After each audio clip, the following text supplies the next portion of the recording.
Okay, imagine this. You step right into a moment. It's so raw, so unfiltered, you can almost feel the tension in the air. That's really what we're diving into today. Hmm. Our source is this audio recording. It's titled Showdown with a Perp.mp3. And, well, it captures a really direct, pretty intense confrontation, just two individuals. Right. Very raw.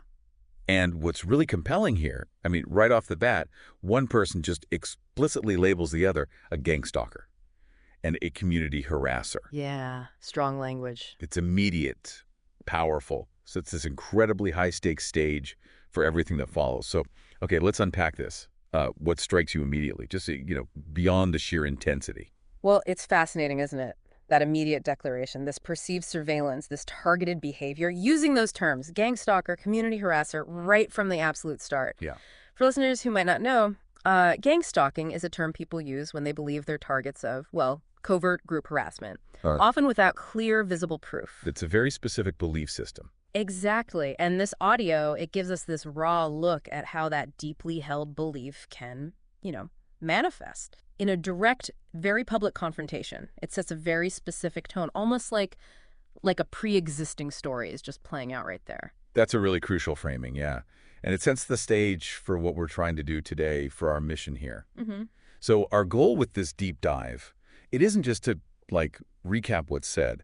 We want to use this really intense interaction as a kind of lens for you. Right. We're going to pull out the critical details from the exchange, Yeah. focus on the specific claims, the accusations, the reactions from both sides in the audio, and most importantly, we're going to try and help you understand the distinct perspectives, the sort of underlying dynamics happening in this very public, very confrontational moment. Makes sense. So the recording kicks off with this almost defiant challenge.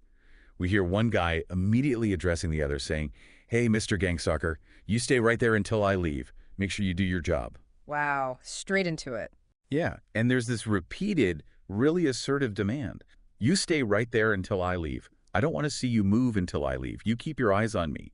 It's such a striking move, like he's ordering him to keep doing the very thing he's being accused of. Precisely. And that's not just a claim, is it? It's a strategic move. It's part of this deeply personal narrative of perceived victimization. Oh, yeah, yeah. It's an assertive act. It's agency. He's flipping the script, essentially, by acknowledging the surveillance he perceives, and then, this is crucial, demanding it continue. Demanding it. Yeah, it's almost a power play, like saying, I see you, I know what you're doing, and guess what? Now I'm dictating the terms. The accuser is trying to reclaim some control in a situation where they feel constantly watched. That's a common psychological response, in cases of chronic perceived harassment. That demand for continued watching, it is powerful, Right. and it immediately sets that confrontational tone. What's fascinating, though, is how the alleged gangstalker tries to deflect right away. Mm-hmm. How so? He responds by asking, "You got a handicap thing on your car, huh? You got a handicap?" The accuser clarifies, "No, I'm not handicapped." Trying to shift focus, find a different angle. Exactly. Which then leads to this dare. "All right, then. Okay, call the cops right now, all right?" And the accuser's response. Immediate, defiant, "Okay, call them." Okay, that exchange, the handicap placard, the challenge to call the police, it's very telling, isn't it? Yeah. It reveals the different strategies they're both using to try and assert control. The alleged gangstalker looks for maybe a legal vulnerability, a parking violation perhaps, to shift the dynamic. Right. Change the subject, find some leverage. But the accuser not only denies it, they openly invite the police, almost dares them. He says, "You're the third person that called him on me. That don't work. Call him again." Wow. Which implies, a history of similar encounters, or at least the accuser's strong perception that this isn't isolated, that it's ongoing targeted attention. You can just hear that unwavering defiance.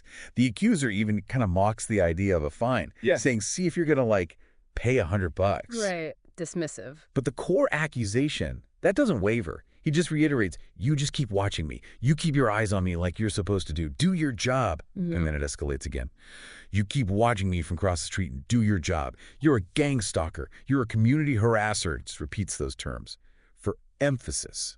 really cementing his conviction. And that repetition, it just reinforces the accuser's conviction in their narrative, doesn't it? Totally. They're not just making a claim, they're asserting what they perceive as reality, that this individual is actively engaged in targeted harassment from a distance. The accuser is directly linking the act of watching to the identity of Gangstalker and community harasser.